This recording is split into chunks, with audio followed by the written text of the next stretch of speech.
Hey YouTube, today we're going to be building a side table. Let's see how we can go from this to this. Or at least that's how things were supposed to happen. I mean, yeah, I built the table, but things went awry. And although I filmed the entire project and I recorded all the narration for the video, that's not what this video is. Instead, this video is about a lesson I learned from making that video. I actually built the table in September, and I'm recording this now in January. Yup.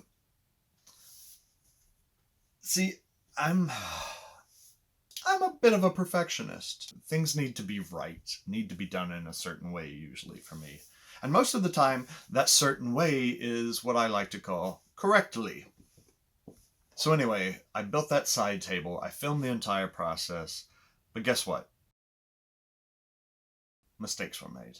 A lot of them. To start with, I kept accidentally calling one of the pieces of the table by the wrong name. I kept saying rails when I clearly meant apron. That's the part that goes around the table, just under the tabletop. I just kept saying the wrong thing. I know what it is, but I kept saying it.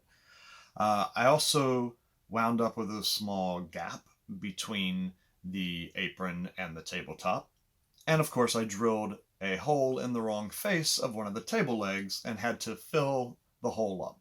And then I did that 2 more times. Oh yeah, same mistake 3 times.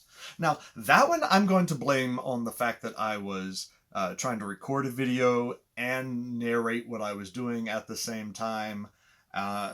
And I was just more focused on that than I was on building the table. Lesson right there. But here's the deal, y'all. I made all these mistakes, but I still ended up with a table. You see where I'm going with this? Sure, in the building process, perfectionist Jeremy was a little bit annoyed. But in the end, my wife and I have a table built to the exact specifications of what we needed for our home.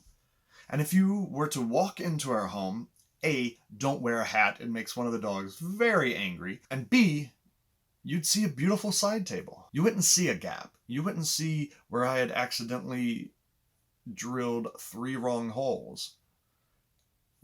There's no way you'd know that I called one of the pieces by the wrong name. And I think as creators and artists and heck, even just as people, I think that's a really valuable lesson. I'm not saying don't pay attention. I'm not saying cut corners. Unless your project isn't supposed to have corners, then yes, cut those corners off. But what I am saying is focus on the outcome. I needed a table. I built a table. There's a painting of mine hanging in our living room, and I can point to the part that I consider to be a mistake.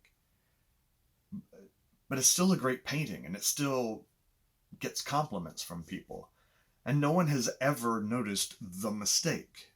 I've screwed up on things that I've crocheted. There were things that I didn't get 100% right when I was teaching digital film production at summer camp. I've said the wrong things to friends, but I've also nourished those friendships.